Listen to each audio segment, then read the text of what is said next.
Hello students, हम पढ़ रहे थे 1857 की क्रांति।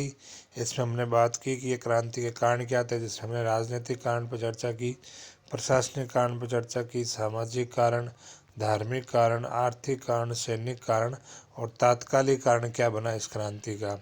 तो इसी में आगे के चरण में लेते हैं क्रांति का स्वरूप, यानी क्रांति ठीक है। इसको अलग अलग लोगों ने अलग अलग तरह से इसकी व्याख्या की है। कोई कह रहा है सैनिक बगावत थी, कोई कह रहा है राष्ट्रीय आंदोलन था, किसी ने कहा मुसलमानों का एक संघर्ष था वो वापस सत्ता स्थापित करने के लिए। तो ये इसमें स्वरूप में पढ़ते हैं कि 1857 के विप्लव का स्वरूप क्या था। इस प्रश्न पर विद्वान एक मत नहीं है तथा आज भी मतभेद जो इस पे मौजूद हैं। इस विद्रोह के बारे में निम्न विचार रखे गए हैं। पहला विचार है सैनिक विद्रोह। तो सभी अंग्रेज इतिहासकार कहते हैं कि 1857 क्रांति पूर्णतया अराष्ट्रीय और स्वार्थी सैनिकों का विद्रोह था, लेकिन ये तर्क पूरी तरह से असत्य है, क्योंकि इस विद्रोह में साधारण जनता ने भी प्रत्यक्ष या अप्रत्यक्ष रूप से भाग लिया था। तो सिर्फ सैनिकों ने भाग नहीं लिया, जनता ने भी जुड़ी हुई थी डायरेक्ट और इनडायरेक्ट रूप से। तो ये पहला जो अंग्रेज इतिहासकारों का तर्क है ये गलत है।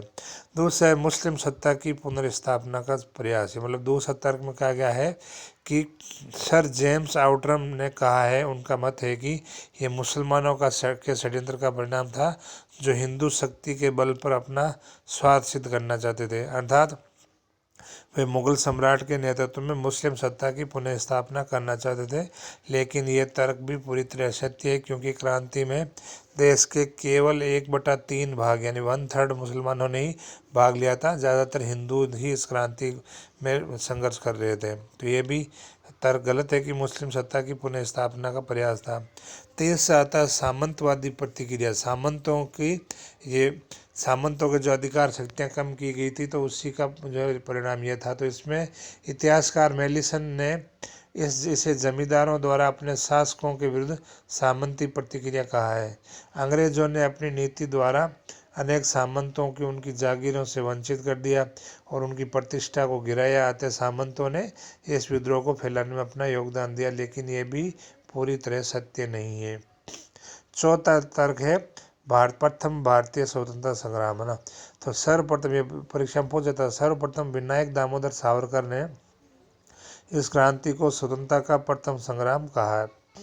पट्टाभी सीतारामैया ने भी 1857 के महान आंदोलन को भारत का पहला स्वतंत्रता संग्राम कहा है। इस सभा में हिंदू और मुसलमान सभी ने भाग लिया और इस क्रांति में मरने वालों में सैनिकों से ज़्यादा आम जनता थी। तो इसमें जो लोग मारे गए, करीब 1.5 लाख लोगों की मौत हुई, जिसमें 1 लाख से ज़्यादा आम जनता थी। तो सैनिकों से ज़्यादा मरने वाले आम जनता थी। इस प्रकार ये क्रांति राष्ट्रीय स्वरूप पर थी। तो ये क्रांति के स्वरूप में 4 प्रकार के तर्क दिए गए हैं कि ये क्रांति क्या थी। अब बात करते हैं कि क्रांति का परिणाम क्या निकला, रिजल्ट क्या निकला। तो यद्यपि ये क्रांति असफल रही, किंतु इसके परिणाम अभूतपूर्व, व्यापक और स्थायी सिद्ध हुए, जो इस प्रकार है। पहला है कंपनी शासन का अंत, यानी इस क्रांति के बाद ईस्ट इंडिया कंपनी का शासन खत्म हो गया और ब्रिटेन की महारानी के अधीन जो है भारत आ गया था। तो 1857 क्रांति के बाद 2 अगस्त 1858 को ब्रिटिश संसद ने एक अधिनियम पारित करके भारत में कंपनी शासन का अंत कर दिया तथा ब्रिटिश भारत का प्रशासन ब्रिटिश ताज ने ग्रहण कर लिया। मतलब ईस्ट इंडिया कंपनी का हाथ से लेके ब्रिटिश ताज यानी महारानी ने भारत का शासन अपने हाथ में ले लिया। इस प्रकार इस क्रांति ने एक नए युग का सूत्रपात जो है किया। दूसरा है महारानी का घोषणा पत्र। क्रांति के बाद ब्रिटिश महारानी ने अपना घोषणा पत्र जारी किया, जिसमें निम्नलिखित बातें थी। पहला है भविष्य में भारत में राज्य विस्तार नहीं किया जाएगा, है ना। जो देशी राज्यों को हड़पने की नीति थी वो बंद की जाएगी। दूसरा था देशी नरेशों नवाबों के साथ समझौते और प्रबंध हुए हैं, उनका ब्रिटिश सरकार सदा आदर करेगी तथा उनके अधिकारों की सुरक्षा करेगी। तीसरा था धार्मिक सहिष्णुता एवं स्वतंत्रता की नीति का पालन किया जाएगा। चौथा था भारतीयों के साथ स्वतंत्रता का व्यवहार और कल्याणकारी कार्य किए जाएंगे। पांचवा था प्राचीन रीति रिवाज, संपत्ति आदि का संरक्षण किया जाएगा। छठा था सभी भारतीयों को निष्पक्ष रूप से कानून का संरक्षण प्राप्त होगा। सातवां सुधार था सभी को योग्यता अनुसार नौकरियां दी जाएगी। आठवां है विद्रोहियों को समाधान मिलेगा, जिन्होंने किसी अंग्रेज की हत्या नहीं की हो, उनको समाधान मिलेगा। तो इस प्रकार महारानी की ये घोषणा पत्र भारतीयों की स्वतंत्रता का मैग्ना कार्टा कहा गया। अब राजाओं को गोद लेने का अधिकार भी मिल गया। तो ये जो था महारानी का घोषणा पत्र में बातें जो की गई। अगला क्या जो है इसमें परिणाम निकला, तो सेना का पुनर्गठन किया गया।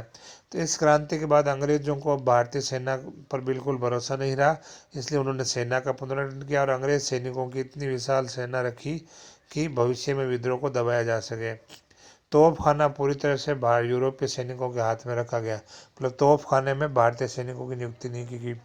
भारतीय सैनिकों की संख्या आधी कर दी गई तथा इन्हें घटिया किस्म के हथियार दिए गए ताकि बगावत करे तो इनको आसानी से दबाया जा सके। चौथा जो है परिणाम है सांप्रदायिकता एवं घृणा की उत्पत्ति। 1857 की क्रांति से हिंदू मुसलमान दोनों ने इसमें भाग लिया था, किंतु मुसलमानों ने हिंदुओं से अधिक उत्साह दिखाया था। मुसलमान ज़्यादा जोश से लड़ रहे थे, अतः अब अंग्रेजों ने हिंदुओं का पक्ष लेना शुरू कर दिया और जिससे हिंदू और मुसलमानों में दरार उत्पन्न हो गई। अंग्रेजों ने फूट डालो और राज करो की नीति के तहत दोनों धर्मों में शत्रुता उत्पन्न कर दी, तो हिंदू मुसलमानों में दरार पैदा कर दी अंग्रेजों ने।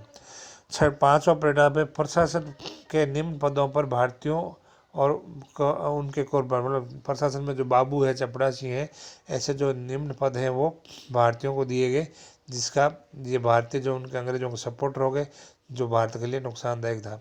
तो भारतीयों को प्रशासन में क्लर्क और सहायकों के निम्न पदों पर लिया जाने लगा। ये सरकारी कर्मचारी ब्रिटिश अधिकारियों और जनता के बीच एक प्रकार बिचौलिए थे, मतलब दोनों को एक दूसरे की खबर देते थे। ये चापलूस थे। अंग्रेज यही चाहते थे कि ये लोग उनकी चापलूसी करते रहें और उनकी आज्ञाकारी बने रहे। उनकी वफादारी देश के लिए विश्वासघाती सिद्ध हुई। तो ये जो क्लर्क और चपरासी वगैरह जो ब्रिटिश अधिकारियों की जो चापलूसी करते थे, ये भारत के लिए, उनकी जो अंग्रेजों के प्रति वफादार थे, भारत के लिए ये नुकसानदायक रहा।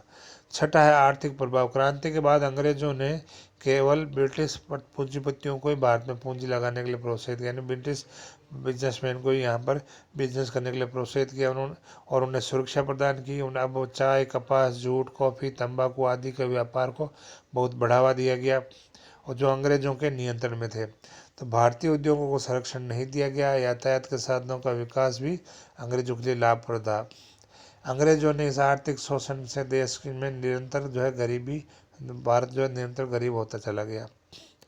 सातवां है भारतीयों को लाभ। इस क्रांति से भारतीयों को क्या लाभ होता है? इस विद्रोह के कारण भारतीयों को अनेक लाभ हुए। विद्रोह के बाद सर्वप्रथम ब्रिटिश सरकार ने देश के आंतरिक दशा ठीक करने का प्रयत्न किया। मतलब इस विद्रोह के बाद अंग्रेजों को लगा कि भारत की आंतरिक दशा ठीक की जाए तथा लोगों की भौतिक उन्नति के प्रयास आरंभ किए गए। भारतीयों को खुश करने के लिए भारत के संवैधानिक विकास की प्रक्रिया शुरू की गई। धीरे धीरे भारतीयों को शासन में भाग लेने का अवसर मिलने लगा तथा इससे भारतीयों के मन में राष्ट्रीय भावना अत्यधिक तीव्र हो गई और इसी राष्ट्रीय भावना ने हमारे राष्ट्रीय आंदोलन को सचल किया और 1947 में विदेश सत्ता से जो हमें आज़ादी मिली, 1947 में विदेश सत्ता की तीसरी हो गई, समाप्त हो गई। तो ये भारतीयों के लिए यह लाभदायक रहा। तो ये 1857 क्रांति, इसके कारण, स्वरूप और इसके परिणाम हुए, टॉपिक पूरा होता है।